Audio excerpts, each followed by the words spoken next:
Welcome back. SGX Nifty ప్రస్తుతం 22 పాయింట్ల లాభంతో ట్రేడ్ అవుతుంది 5409 దగ్గర. సో ఒక పాజిటివ్ ఓపెనింగ్ ను ఎక్స్పెక్ట్ చేస్తున్న మార్కెట్స్ లో నిన్నటి రేంజ్ బౌండ్ ట్రేడింగ్ సెషన్ తర్వాత ప్రస్తుతం విఠల్ విజయవాడ నుంచి కాలర్ లైన్ లో ఉన్నారు. విఠల్ గారు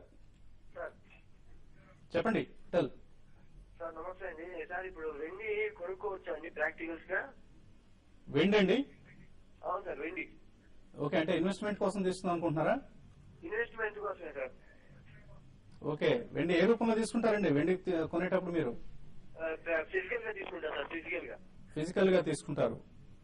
ఓకే అండి, వెండి మీరు medium to long term outlook తో డెఫినెట్ గా బై చేయొచ్చండి ఈవెన్ ఈ ప్రైస్ దగ్గర కూడా. అయితే ఈ సిల్వర్ అని వస్తుంది ఈ మధ్య. నేషనల్ స్పాట్ ఎక్స్చేంజ్ అని ఒక ఎక్స్చేంజ్ ఉంది. చాలా మంది NSE BSE మెంబర్స్ కూడా అందులో మెంబర్స్ అవుతున్నారు. సో స్పాట్ ఎక్స్చేంజ్ లో మీరు ఈ సిల్వర్ రూపంలో తీసుకోవచ్చు. ఇన్ కేసు మీరు ఫిజికల్ గా తీసుకోవడంలో కొంత రిస్క్ ఉంది అని భావించిన పక్షంలో సో రామ్ ప్రకాష్ గారు ఈ సిల్వర్ విధి విధానాలు ఏంటి, ఎలా తీసుకోవాలి? నార్మల్ గా I think they have to register with a broker అండి who have got a national spot exchange membership ద్వారా. సో సిమిలర్ గా ఏదైతే మీరు షేర్స్ ఎలా అయితే పర్చేజ్ చేస్తారో సిల్వర్ కూడా అలా పర్చేజ్ చేయొచ్చు. మీకు you get probably units. Demat account ఉండాలి. ఈ డిమాట్ అకౌంట్ లోకి మీకు యూనిట్స్ ట్రాన్స్ఫర్ అవుతాయి. ట్రాన్స్ఫర్ అయిన తర్వాత మీకు ఎప్పుడైతే మీకు ఎన్కాష్ చేసుకుంటారో అప్పుడు probably this units can be transfer to a particular jeweller or probably any of the registered jewellery shops ఏవైతే ఉంటాయో అక్కడికి ట్రాన్స్ఫర్ చేసుకోవచ్చు. దాని ఎక్స్చేంజ్ గా మీకు జ్యువెలరీ కానివ్వండి, బార్స్ కానివ్వండి ఇస్తారు. So you can accumulate over a period of time. ఒకటేసారి ఒక ప్రాబ్లీ చేయొచ్చు. ఒక కేజీ కాకుండా కూడా మీరు ప్రాబ్లీ 100 గ్రామ్స్ అట్లా యూనిట్స్ కూడా కొనుక్కొని మీరు probably at the end of the year తర్వాత ప్రాబ్లీ 6 months తర్వాత మీరు 1 కిలో గోల్డ్ కూడా కొనుక్కోవచ్చు. I think 30 grams is the minimum size వచ్చింది, కొన్ని టికర్స్ వచ్చాయి. ఓకే అండి, సో ట్రై టు బై అండి. మీరు తప్పకుండా కొనుగోలు చేయండి. ఈ స్టీల్ రూపంలో కొనుగోలు చేయొచ్చు. ఇన్ కేస్ అది మీకు అవసరం లేదు, నేను ఫిజికల్ గా కొనుగోలు చేద్దాం అని అనుకుంటే మాత్రం తప్పకుండా బార్స్ రూపంలో లేదా జ్యువెలరీ రూపంలో, జ్యువెలరీ కంటే కూడా బార్స్ రూపంలో కొనుక్కొని సేఫ్ కస్టడీలో ఉంచుకోవడం అనేది ప్రధానం అండి. నెక్స్ట్ కాలర్ గుంటూరు నుంచి సాంబశివరావు గారు. Good morning sir. Good morning sir. Ranbaxy ఈ రేట్ లో బై చేయొచ్చా సార్? సో ర్యాన్బాక్స్ కి సంబంధించి లిపిటార్ అనే ఒక డ్రగ్ సంబంధించిన వివాదం నడుస్తుందండి ప్రస్తుతం ర్యాన్బాక్స్ లో. అందుకే నిన్న కూడా మనం గమనించాం ఆల్మోస్ట్ 7% కరెక్ట్ అయింది స్టాక్. సెల్లింగ్ ప్రెషర్ గమనించాం. సో టెక్నికల్ గా ఎలా ఉంది? టెక్నికల్ గా చూస్తే కనుక 600 నుంచి కరెక్ట్ గా 450 వరకు తగ్గి నిన్నే ఒక డౌన్ సైడ్ బ్రేక్అవుట్ కనిపించింది. సో నిన్న డౌన్ సైడ్ బ్రేక్అవుట్ తో అర్థం ఏంటంటే ఇంకా ఫర్దర్ గా కొంచెం షార్ట్ టర్మ్ లో స్వల్పకాలికంగా వీక్నెస్ వచ్చే అవకాశం ఉంది. కాకపోతే లాంగ్ టర్మ్ సపోర్ట్ దీర్ఘకాలిక మద్దతు 400 రూపీస్ దగ్గర ఉందన్నమాట. సో అక్కడ నుంచి పెద్దగా పడే అవకాశం లేదు. 400 రూపీస్ పైన కనుక 2-3 రోజులు నిలబడినట్టుగా డెఫినెట్ గా ర్యాన్బాక్స్ 400 లో కొనొచ్చు. డిప్ లో కూడా మీరు బై చేయొచ్చు. ఓకే అండి, సో ఇంకొంచెం డిక్లైన్స్ లో బై చేసి ప్రయత్నం చేయండి. మేబీ లిపిటార్ సంబంధించి మైలాన్ తో ఈ కంపెనీకి ఎదుర్కొంటున్న వివాదం నుంచి ఎలా బయటపడుతుంది ఈ అంశాన్ని మార్కెట్స్ కీన్ గా వాచ్ చేస్తున్నాయి ప్రస్తుతం. చెన్నై నుంచి శ్రీనివాస్ నెక్స్ట్ కాలర్. శ్రీనివాస్ గారు.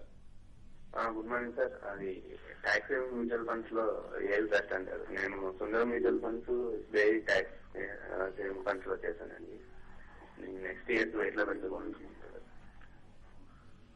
So next year tax savings next year probably direct tax code వచ్చిన ద్వారా ఐ థింక్ ఈ బెనిఫిట్ వెళ్ళిపోతుందండి. So probably next year I would not suggest right now. So let's pan out. If ఒకవేళ postpone అయితే అప్పుడు chance ఉంటుంది. But ఈ year కు ఆల్మోస్ట్ మార్చ్ ఎండ్ వరకు ఛాన్స్ ఉంది కాబట్టి 2012 ప్రాబ్లీ April 1st నుండి డైరెక్ట్ ట్యాక్స్ కోడ్ అమల్లోకి వస్తుంది కాబట్టి ఈ ట్యాక్స్ బెనిఫిట్ ఏదైతే సెక్షన్ 80C కింద ఇస్తున్నారో అది వెళ్ళిపోతుందండి, వర్తించదు ఇంకా అప్పుడు. So anyway 1 year next 1 year కూడా ఉంటుంది. Yes, but so next year వరకు ఇది ఉంది. సో నెక్స్ట్ ఇయర్ కి మీరు ఏ స్కీమ్ సజెస్ట్ చేస్తారు? Probably you could look at Fidelity tax advantage fund, Canara Robeco tax saver ఏవైతే ఉన్నాయో ప్రాబ్లీ ఈ 2 ఫండ్లు చూసుకోవచ్చు. ఓకే అండి, so Canara Robeco tax saver fund or even Fidelity tax advantage, even HDFC tax saver కూడా one of the best performing schemes. Reddy Hyderabad నుంచి next caller. Reddy గారు. Hello, good morning sir. Good morning sir. LIC housing కానీ south Indian bank కానీ ఒకటే 20 lakhs ఒకటే share తీసుకున్నాం అనుకున్నాం sir. అంటే 20 lakhs ఇన్వెస్ట్ అంటే 10,000 షేర్లు LIC కానీ, లేదంటే 1,00,000 షేర్లు సౌత్ ఇండియన్ బ్యాంక్. అంటే మీ టైం హొరైజన్ ఎంత అండి? టైం చూద్దాం సార్. 5 years అని పర్లేదు, 3 to 5 years, లేదా 10 years వరకు వదిలేదు. ఆల్రెడీ నేను ఇందులో ఒక 7-8 lakhs మిస్ అయ్యాను కొన్ని కొనేసి. సో ఇదంతా కాకుండా ఈ 20 లేదా తీసుకుంటే ఎలా ఉంటుంది సార్? మేము ఐడియా తీసుకున్నాను. సో 20 lakh రూపీస్ ఇన్వెస్ట్ చేద్దాం అనుకున్నారు, కొంచెం భారీ అమౌంట్ ఇది, ఎటువంటి సలహా ఇస్తారు? మీరు సెలెక్ట్ చేసిన రెండు కంపెనీస్ కూడా south Indian bank, LIC housing finance last few years చాలా స్ట్రాంగ్ గా పెర్ఫార్మ్ చేసిన కంపెనీస్ డెఫినెట్ గా తీసుకోవచ్చు. కాకపోతే 20 lakhs ఒకే సెక్టర్ లో ఒకటో రెండు కంపెనీస్ లో ఇన్వెస్ట్ చేయడం మంచిది అనిపిస్తుంది. జస్ట్ ఒక 5-6 సెక్టర్స్ అంటే ఈచ్ 4 lakhs గా డివైడ్ చేసుకుని ఒక 5 సెక్టర్స్ తీసుకుంటే మంచిది అనిపిస్తుంది. బట్ రెండు స్టాక్స్ మట్టుగా కొంచెం స్ట్రాంగ్ గానే కనిపిస్తుంది, డిప్లో మీరు బై చేయొచ్చు. సో ఒకటే గుర్రం మీద మొత్తం డబ్బుని కాద్దాం అనుకుంటున్నారు, మేబీ కొంత డైవర్సిఫై చేసుకోవడం మంచిదేమోనండి, ఒకసారి ఆలోచించండి. అలాగే మీ పోర్ట్ఫోలియో సైజ్ ఎంతో కూడా మీరు చెప్పలేదు. మీ పోర్ట్ఫోలియో సైజ్ లో ఇది if it's not of a much percentage then okay అండి. అదర్వైజ్ ఒకసారి అంత అమౌంట్ ని ఒకటే స్టాక్ లో ఇన్వెస్ట్ చేయడం అనేది అంత భావ్యం కాదు. శ్రీధర్ అనంతపూర్ నుంచి నెక్స్ట్ కాలర్. శ్రీధర్ గారు. Hello, good morning sir. నేను మ్యూచువల్ ఫండ్స్ లో 8,000 వేస్తున్నాను ప్రతి నెల 2 నెలల నుంచి. ఒకటి Sundaram select mid cap fund, Reliance pharma, Reliance growth, HDFC top 200 fund, DSP top 100 fund, ICICI Prudential tax plan, ఇవన్నిటిని కలిపి 10 years కు మొదలు పెట్టాను సార్ లాస్ట్ 2 months. ఈ ఫండ్స్ మంచిగానా? అలాగే ఈ రేట్ లో స్ట్రైట్ ఆడుకోలేక కొనుక్కోవచ్చా? ఓకే అండి, మీరు చేస్తున్న అమౌంట్ ఏమో స్వల్పంగా కనిపిస్తుంది, 8,000 రూపీస్. స్కీమ్ సైజ్ చాలా ఎక్కువగా కనిపిస్తుందండి. నెంబర్ ఆఫ్ స్కీమ్స్ 6 స్కీములు ఉన్నాయి సార్, 2,000, 1,000 అంటే. ఓకే అండి, ఇన్ని స్కీమ్లో ఇన్వెస్ట్ చేయడం కరెక్టేనంటారు? తప్పండి. I think 8,000 probably you can limit to 2 or 4 schemes maximum. దానిలో మీరు చెప్పిన దానిలో 2 లార్జ్ క్యాప్ ఉన్నాయి, 2 మిడ్ క్యాప్ ఉన్నాయి, ఒకటి మళ్ళీ తర్వాత ట్యాక్స్ సేవింగ్ ఫండ్ ఉంది, ఒకటి సెక్టరల్ ఫండ్ ఉంది. దానికి బదులు ఐ థింక్ ప్రాబ్లీ ఒక 2 or 3 large cap or multi cap funds పెట్టుకుంటే బాగుండేది ఫర్ ట్యాక్స్ పర్పసెస్ 1 ఫండ్. ఎందుకంటే మీకు ఈ మిడ్ క్యాప్ ఫండ్స్ ఇప్పుడు లాస్ట్ 3 years చూసినా కూడా probably you're getting a negative return. ఎందుకంటే ఈ మిడ్ క్యాప్ ఫండ్స్ కూడా ఒక సైకిల్లో చాలా రిస్క్ ఓరియంటెడ్ గా ఉంటుంది. ఆ రిస్క్ మీరు తీసుకుంటే బాగానే ఉంటుంది. ఏదైతే సుందరం మిడ్ క్యాప్ అంటున్నారు, రిలయన్స్ గ్రోత్ అంటున్నారు, ఈ మంచి ఫండ్స్. కానీ you have to do it for minimum 5 years to probably and above. మీరు ఒక 2 years తర్వాత నెగటివ్ రిటర్న్స్ కనపడితే మీకు చాలా బాధ ఇస్తుంది. కాబట్టి ప్రాబ్లీ మినిమం 5 years ఇన్వెస్ట్ చేస్తే బాగుంటుంది. అదే ఫార్మా ఫండ్ ఇది సెక్టోరల్ ఫండ్, సో ఇది సైక్లికల్ గా ఉంటుంది. So again you have to look at a schemes లో మీరు అవాయిడ్ అని చెప్తారు? అవాయిడ్ అంటే ఆల్రెడీ 2 months బ్యాక్ చేశారండి. ఇప్పుడు చేసిన తర్వాత కనీసం ఈ 1 year అయితే కంప్లీట్ చేయాలి, చేస్తే బాగుంటుంది. అండ్ ఎందుకంటే మీకు ఎగ్జిట్ లోడ్స్ ఇప్పుడు ఉంటాయి. So if you can look at it దానిలో నుండి షిఫ్ట్ చేసుకుంటే బాగుంటుంది, లార్జ్ క్యాప్ ఫండ్స్ లోకి షిఫ్ట్ చేసుకుంటే బాగుంటుంది.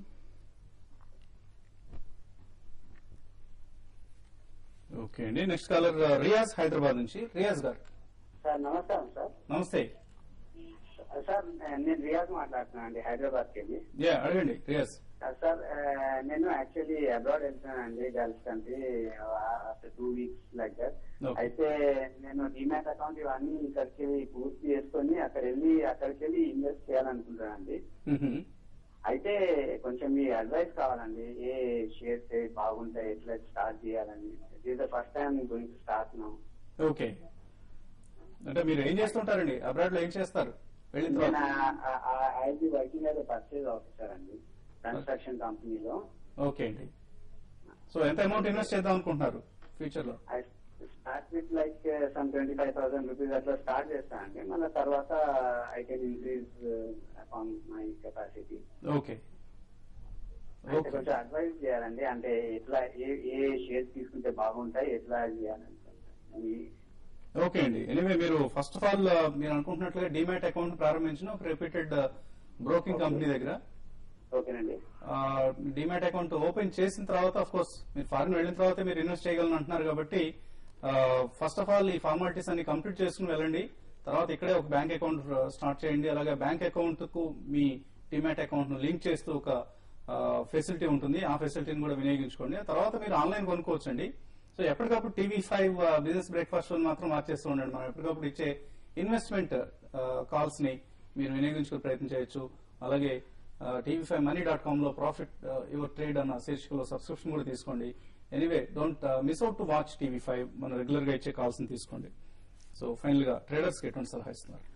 సో ఇవాళ market first half an hour definite గా కన్సాలిడేషన్ ఉంటుంది, పెద్ద చేంజ్ ఉండే అవకాశం కనిపించట్లేదు. ఎల్ఎన్టీ చూస్తే కనుక వీక్ గానే కనిపిస్తుంది. ఏమాత్రం 1500 డౌన్ సైడ్ బ్రేక్అవుట్ వచ్చినట్టు కనుక సెల్ పొజిషన్ తీసుకుని ఒక టార్గెట్ తోటి 15 రూపీస్ టార్గెట్ తోటి క్లోజ్ చేయొచ్చు. అలాగే రియాజ్ గారికి ఏమైనా లాంగ్ టర్మ్ ఇన్వెస్ట్మెంట్ కాల్స్ ఇస్తారు? డెఫినెట్ గా అండి మీరు చెప్పినట్టు మన ప్రోగ్రామ్ కూడా డైలీ చూస్తుంటే ఈ దుబాయ్కి ఇక్కడికి 2 hours డిఫరెన్స్ ఉంది కాబట్టి పొద్దున్న కరెక్ట్ గా 6:30 మీరు లేచే టైం కల్లా మన ప్రోగ్రామ్ కూడా స్టార్ట్ అవుతుంటుంది. డెఫినెట్ గా బ్యాంక్స్ లో అలహాబాద్ బ్యాంక్ ఒకటి లో పీ రేషియో ఉన్న స్టాక్, అలాగే ఫార్మాలో బయోకాన్ ఒకటి స్ట్రాంగ్ గా కనిపిస్తుంది, అలాగే జేబీ కెమికల్స్, అలాగే ఐటీలో చూస్తే కనుక ఎంఫసిస్, ఇటువంటి స్టాక్స్ అని కూడా డెఫినెట్ గా మనం ఎప్పటికప్పుడు చర్చించుకుంటున్నాం. డెఫినెట్ గా వీటిలో కూడా మీరు లాంగ్ టర్మ్ ఇన్వెస్ట్మెంట్ చేయొచ్చు. సో అలాగే మీరు ఎస్ఐపి పద్ధతిలో చేయడం ఏంటండి, కొత్త అంటున్నారు కాబట్టి ఈక్విటీ మార్కెట్స్ కి ఎస్ఐపి పద్ధతిలో front line stocks like state bank of India కావచ్చు లేదా టీసీఎస్ లాంటి స్టాక్స్ వీటిని రెగ్యులర్ గా కొంటూ ఉంటే తప్పకుండా లాంగ్ రన్ లో బెటర్ రిజల్ట్స్ వస్తాయి. కుటుంబరావు గారు ట్రేడింగ్ కాల్ ఇవాటికి సంబంధించి జిందాల్ స్టీల్ బై అబౌవ్ 663 అంటున్నారు, stop loss 659, target 668 or even 672 వరకు పెరిగే అవకాశం ఉంది.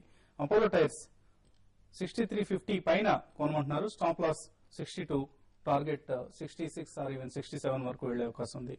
అలాగే Seshu ICICI bank sell below 1004 అంటున్నారు, స్టాప్ లాస్ 1010, టార్గెట్ 992 ఆర్ 990 వరకు కూడా తగ్గే అవకాశం ఉంది ICICI bank. Amarnath Shastri Lupin buy about 405, stop loss 400 rupees, target 412. అలాగే హెచ్సిఎల్ టెక్నాలజీ సెల్ చేయమంటున్నారు, బిలో 448 ఉంటేనే స్టాప్ లాస్ 450, టార్గెట్ 444, 444 రూపాయల వరకు హెచ్సిఎల్ టెక్నాలజీస్ తగ్గే అవకాశం ఉందంటున్నారు. మరి కొద్దిసేపట్లో టీవీ5 money.com లో మనం వెబ్ కాస్టింగ్ కార్యక్రమం ఫస్ట్ ట్రేడ్ ఈ కార్యక్రమంలో కలుద్దాం.